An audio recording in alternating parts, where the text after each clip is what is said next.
ನಮಸ್ಕಾರ, ನಾನು ನಾಗರಾಜ್ ಸಿದ್ದರ್ ಶೆಟ್ ಅಂತ. ಈಗಾಗಲೇ ಉತ್ತರ ಕನ್ನಡ ಜಿಲ್ಲೆಯ ಕುಮಟಾ ತಾಲೂಕಿನಿಂದ ಮಾತಾಡ್ತಿರೋದು. ಈಗಾಗಲೇ ವಿಷಯ ಏನಂದರೆ, ಈಗಾಗಲೇ ನಾವು ಇವತ್ತಿನ 14ನೇ ತಾರೀಕು ಜನವರಿ 2026 ಮಕರ ಸಂಕ್ರಮಣ. ಈಗಾಗಲೇ ನಾವು ಎಲ್ಲರಿಗೂ ಶುಭಾಶಯವನ್ನು ಕೋರ್ತಾ ಇದ್ದೇನೆ. ಮತ್ತು ವಿಶೇಷವಾಗಿ ಏನಂದರೆ, ಈಗಾಗಲೇ ದಕ್ಷಿಣಾಯನದಿಂದ ಉತ್ತರಾಯಣಕ್ಕೆ ಒಂದು ನಮ್ಮ ಸೂರ್ಯನಾದಂಥ ಒಂದು ಏನು ನಮ್ಮ ವಾತಾವರಣ ಬದಲಾವಣೆ ಆಗಿರ್ಬೋದು, ಮತ್ತು ಒಂದು ಭೂಮಿಯ ಬದಲಾವಣೆ ಆಗಿರ್ಬೋದು. ಮತ್ತು ಎಳ್ಳು ಬೆಲ್ಲವನ್ನು ಯಾಕೆ ತಿಂತೀವಿ ಯಾಕಂತ ಕೇಳಿದ್ರೆ ಮತ್ತು ಏನು ನಮ್ಮ ವಾತಾವರಣಕ್ಕೆ ಚೇಂಜಸ್ ಆಗುವಂಥದ್ದಾಗಿರ್ಬೋದು. ಮತ್ತು ಏನಂದರೆ ಉತ್ತರಾಯಣದಿಂದ ದಕ್ಷಿಣಾಯನಕ್ಕೆ ಮಾತ್ರದ ಬದಲಾವಣೆ ಈ ಒಂದು ವರ್ಷದಲ್ಲಿ ಆಗ್ತದೆ.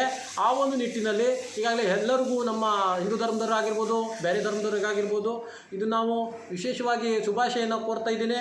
ಮತ್ತೇನೆಂದರೆ, ಎಳ್ಳು ಬೆಲ್ಲ ತಿನ್ನೋದ್ರಿಂದ ನಮ್ಮ ಮೂಳೆ ಒಂದು ಸಮಸ್ಯೆಗಳಾಗಿರ್ಬೋದು, ಅದೆಲ್ಲ ಕೂಡ ಒಂದು ಸಂಪೂರ್ಣವಾಗಿ ಗುಣಮುಖ ಆಗ್ತದೆ ಇದೇ ಸಮಯದಲ್ಲಿ. ಮತ್ತೇಂದರೆ ವಾತಾವರಣದ ಬದಲಾವಣೆಗೆ ಈ ಒಂದು ಋತು ಏನು ಮಕರ ಸಂಕ್ರಮಣದಂದು ಮಕರ ರಾಶಿ ಏನು ಒಂದು ಚೇಂಜಸ್ ಆಗುವಂಥದ್ದು ಮತ್ತು ಸೂರ್ಯನ ಬದಲಾವಣೆ ಆಗಿರುವಂಥದ್ದು ಈ ಒಂದು ಏನು ಹಬ್ಬ ಮಹತ್ವದ ಪಾತ್ರವನ್ನು ಕೂಡ ವಹಿಸ್ತದೆ ಅಂತ ಹೇಳೋಕ್ಕೆ ಇಷ್ಟಪಡ್ತೀನಿ.